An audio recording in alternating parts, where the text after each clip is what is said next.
We always enjoy having Baxter Black on the show, but this week we're fortunate to have him live and in person. Baxter, thanks so much for coming to the show. Kevin, it's always a pleasure to be in your company. Well, I'm glad to hear that. You're just getting handsomer and more competent as the days go by. Oh, that's outstanding. Yeah, well. I like the shirt. Yes. Fully starched. You know, it's fairly, actually it's not a shirt, ladies and gentlemen. He's had a tattoo put on there, and he just hangs a tie around his neck, and away we go. What do you think about a guy whose socks don't come over the top of these boots? You wonder about that, don't you? But look at those Show boots. them. Those Look are at these good-looking boots. Ladies and gentlemen, let me show you this. Yep, that's... Is that something? I'm trying to turn it so I can see. Those are beautiful. Genuine hand-tooled boots. Yes, they Don't are. show them my white legs. We don't need to go there. They're made out of visqueen, however. On with our interview, Baxter How many Black. Nagas did it take to make that pair of boots? Naga hide. No, actually they're, that's, I said, Gila monster hide. That is Gila monster, yep. Yeah. Genuine. Gila monsters, of course, are endangered. That's why he's only wearing one. Baxter, you're Call the law. You have this article called The Edge of Common Sense, and you're in, what, 100 and some markets with this thing every week? I am. And you build speeches and poems around this. Where do your ideas come from? Well, I'm lucky in that my audience, Yep. and I do agricultural banquets for a living. And That's, everybody watching RFD knows what I'm talking about. you eat well then, don't you? I do. You know, How do you stay so skinny? Well, I never work out. Well, that's not true. What was the question? Can you remember? How do you get the ideas for all these articles my and audience- poems? And My audience Your is audience. also my inspiration. All right. Because no matter where I go, inevitably, someone has a story. And after doing this for so many years, I've come to the conclusion that just like love songs, there's an infinite number of ways that you can get mowed down or run over or butted or kicked or pawed or bucked off or humiliated.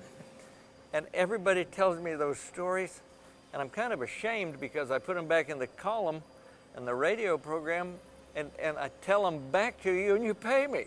it's a pretty good business model. It is, so just keep it up. Every wreck you get, send it to me. I'm at baxterblack.com. But a lot of times you turn them into rhymes. I mean, did your mom read lullabies to you, or how did you come up with this rhyming, poetic piece of a veterinarian? You're going deep, deep into my heart. I thought I was a songwriter. Oh, you did? Yeah. You were a songwriter once, weren't you? Oh, absolutely, yeah. You've done some of those commercials. What commercial? You probably didn't know that he is voicing that Dodge commercial. Oh, no, pardon me. Paul Harvey. Yeah, indeed. That was Paul Harvey. So here's a question. I brought Yes. one with me because my wife had clipped this out and had it laying on my desk one week when I came home. It's called It's a Woman's Work. And you make a comment here, as we all know, many farms and ranches are operated by the team of husband and wife, yet their outfit is listed as a partnership with a man's name first. And you go on, I love your comment. You said a lot of times, you know, the wife is actually busy managing the ranch and the husband is doing, quote unquote, more important things like fixing the brakes on the 1-ton, changing the hot wire, getting the water ready, catching cattleman to cattleman on RFD TV. Yes. I consider it continuing education. And I do. Thanks for the plug. I mean, even your cooking part, I don't cook. And you still watch us. Yes. Well, thank you for considering us continuing education. You know, I've always been curious. I know you are so good, but what's the lady's name who's the head my chef? wife. Oh. No, the head chef. Shinoa. Yes. Yes. She's great. She's awesome. And do you really, I mean, You can tell I don't cook too, can't you? But is that really good acting? Is sometimes it really not as good as you should be? It's really, really good. The only thing I've asked her not to do, I don't like the stuff with olives in it. And so that's the only thing that I've struggled eating is the stuff when she puts lots of olive. But everything else has been delicious. But you do it and say, these are the delicious. best olives I have ever eaten. They are great olives, yeah.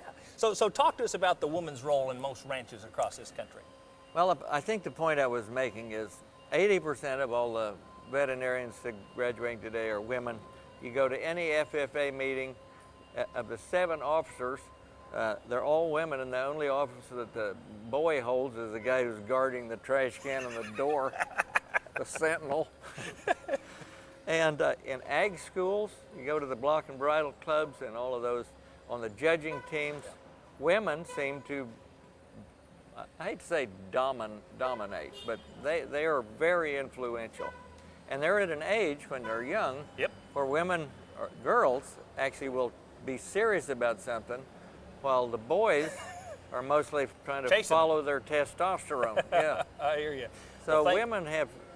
I was going to say thank God for both the cattlemen and Yeah. the cattlewomen, and thank you for all your creativity. You bring so much entertainment and fun to our show. We appreciate it.